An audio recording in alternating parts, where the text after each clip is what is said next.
He woke up as usual at 6:30 a.m., stretched, checked the weather on his phone, put on his slippers and walked to the kitchen. Brewed a strong coffee, turned on the radio, flipped through the newspaper. Everything was as always. He felt normal. A bit sluggish. Well, that's age. A little high blood pressure. Who doesn't have it? After breakfast, he even went to the store, then took a walk near the house, answered a call from his daughter. Everything, just like always. But 14 hours later, he was lying in intensive care. Unconscious, alone, unable to call for help, without a chance to say a final word. The ambulance arrived too late. He had fallen in the bathroom, hit the back of his head on the tile, and lay there for more than 8 hours. No one noticed. No one, except the doctor in the emergency room, who simply glanced at his medical history and coldly remarked, "Classic. He just underestimated the evening." He was an 80-year-old man, active, clear-minded, independent, even drove a car, didn't drink, didn't smoke, took his medications on time. Everyone considered him a young old man. Even he did. But it's precisely such individuals who end up in the statistics, not because something is wrong with them, but because they think everything is fine with them. You see, he wasn't doing anything dangerous. He just had his usual, habitual, comfortable evening routine. A cup of strong tea around 9, scrolling through the news on his tablet, and when his eyes started to close, he would get up and go to the bedroom, sometimes abruptly, sometimes in the dark, and on one of these ordinary evenings, he lost his balance. A sudden rise, low blood pressure, an empty apartment, a cold floor, everything needed for a tragedy. Now think, how is your evening different from his? Do you also drink tea before bed? Watch TV? Put off checking your blood pressure for later? Are you also sure that you're not old yet? This is the main mistake. Old age doesn't always announce itself abruptly. It doesn't shout. It doesn't knock on the door. It just one day manifests itself, through a fall, through a heart malfunction, through insomnia that destroys the body. And if you're not preparing for these little things, you're just accelerating your decline. We want you to understand. Evening is not relaxation. It's the most vulnerable, most insidious, and most dangerous part of the day for an elderly person. And everything you do after 6 p.m. either brings you closer to helplessness or distances you from it. Today we will tell you what really happened to this man, why thousands of people repeat his mistakes every evening, and most importantly, what you can start doing today to avoid ending up in his place. This is not a story about death. It's a story about choice. And we'll start with the very first, the illusion that kills. Did you know that over 70% of deaths among the elderly happen either at night or the following morning? That's not a coincidence. It's not just how things turned out. It's a pattern. And it has a name, an unhealthy evening routine. It's a trap that catches those who continue living by old habits, ignoring the biological changes in their bodies.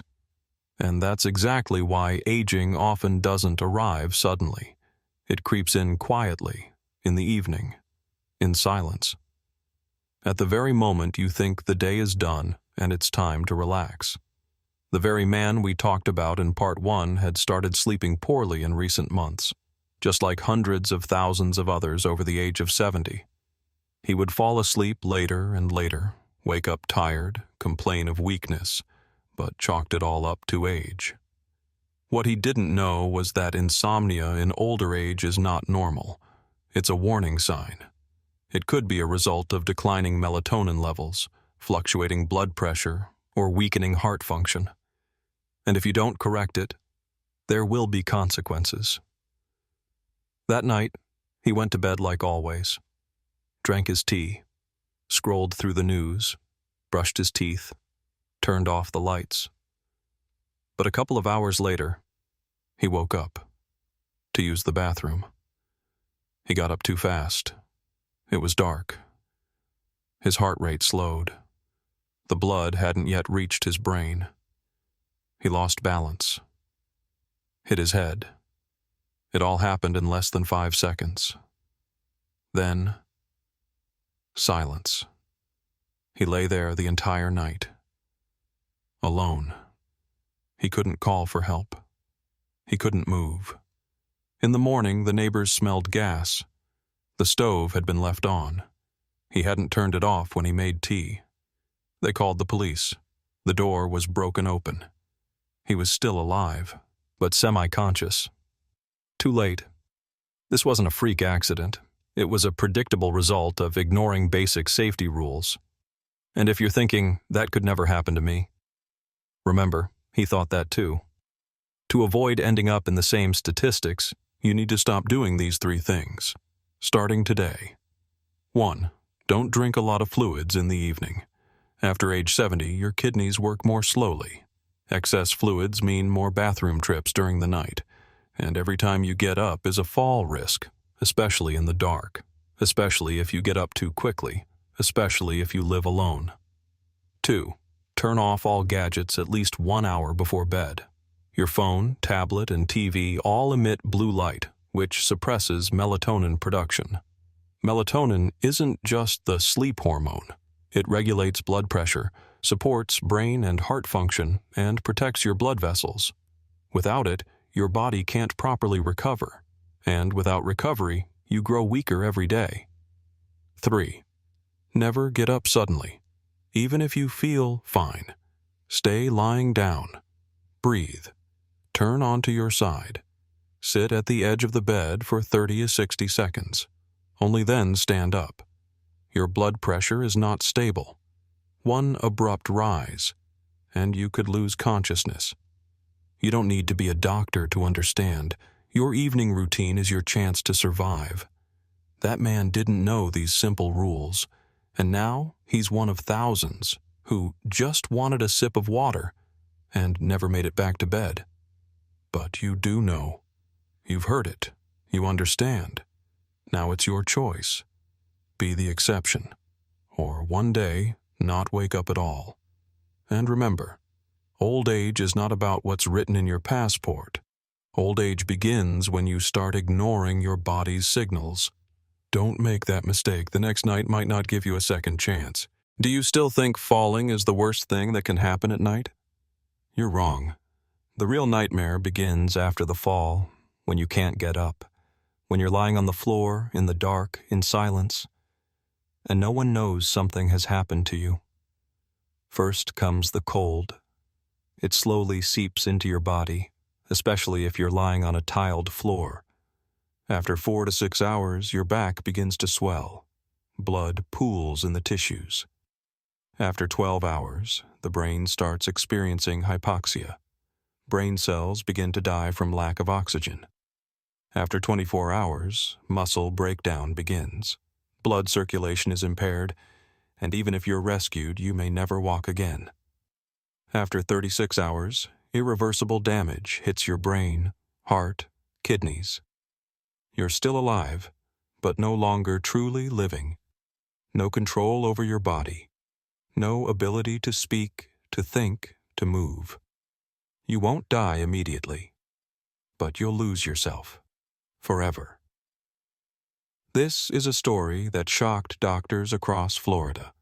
A woman, 82 years old, active, energetic, well-groomed. She walked every day, cooked, took her grandson to school. No health conditions. One night, she slipped in the bathroom. Her phone was in the bedroom. No one was around. The door was locked. She lay on the cold tile floor for 2 days until her son came, just for a visit. She was alive, but she never spoke again. Her brain didn't recover. All functions were destroyed. She remembers people but can't name them. She understands speech but can't respond, all because of a single fall, because of one missing device. Now be honest with yourself. Do you have an emergency button next to your bed? Is your phone always within arm's reach? Do you have motion-activated lighting for when you move at night? If not, you're playing Russian roulette.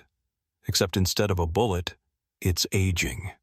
And instead of pulling the trigger, it's your own inaction. Here's what absolutely needs to be in your bedroom starting tonight. An emergency button. This is not a luxury. It's a lifeline. It should be around your neck, like a pendant, like part of your clothing. Its only job is to connect you to family or emergency services with one press. Even if you've fallen, even if you can't get up. A motion sensor nightlight. The light should turn on as soon as you move at night. You don't need harsh brightness, just a soft, directed glow to help you avoid tripping. An open door. If you live with others, your bedroom door should always be slightly open. If you live alone, it should never be locked. That single detail could decide everything, whether help reaches you in time or too late. Understand this simple truth. Evening isn't rest. It's preparation for survival. Every night you enter battle with the most vulnerable moments of aging. Falls, blood pressure spikes, arrhythmia, insomnia. And that battle is won by those who prepare in advance. You don't need to fear old age. But if you keep ignoring what it asks of you, then fear will come anyway, without warning. And not everyone gets up afterward. He survived, yes. They got him to the hospital in time. His heart started beating again. His breathing was restored, but the man he once was no longer exists. He no longer walks. He doesn't speak. He doesn't recognize friends, neighbors, or even his youngest son. Once a week, he recognizes only one person, his daughter. Everyone else, unfamiliar faces, unfamiliar voices, a foreign world. And this isn't a disease. It's not senile dementia, as many like to call it. It's the result of one careless, unprotected, thoughtless evening. One evening, one step, one silence where no one heard the fall. And it could have been prevented, not expensively, not with great effort, not heroically. All he needed was a simple, intentional evening ritual, adapted to his age, his condition, his reality. Soft, warm light in the bedroom. Not harsh white, not the TV in the background, but calming lighting that doesn't strain the eyes or disturb natural rhythms. A glass of water on the bedside table, so he wouldn't need to get up at night and walk in the dark. Blood pressure check every evening, to know what state he was in before going to bed, especially if he had ever experienced dizziness or pressure spikes. An emergency button, a simple device that could have changed everything. Phone within reach, glasses nearby, a flashlight, so help is always accessible. This isn't a just-in-case list. This is the bare minimum to stay alive. This is what should already be part of your life. Here are 3 things you must start doing. 1. Check your blood pressure every evening, even if you think it's normal. What's normal for an older person is a moving target. The slightest deviation at night is a risk, especially if you've ever felt dizzy, weak, or heard ringing in your ears. 2. Prepare your sleeping area. Everything should be within reach. Your phone, charged and accessible. Water, glasses, flashlight. Backup medications, if needed. You shouldn't just feel comfortable in your bedroom. You should feel safe. 3. Stay in touch with loved ones. Set a simple rule. Send a message or make a quick call to someone before bed. One message, one phone call. Not for control, but for protection. If you suddenly stop communicating, that will be the first sign something's wrong. And now, the most important truth. You are alive.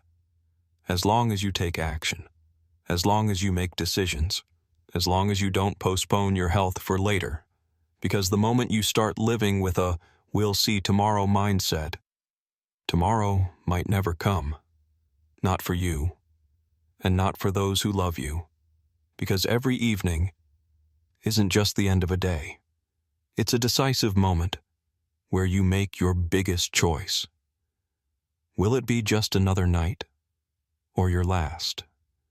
The decision doesn't come from fate. It comes from what you do. Did you get up in the dark without turning on a light? Did you check your blood pressure? Did you put water by your bed? Did you think about the people who would be left behind if you didn't wake up? Now you know, which means you have no more excuses.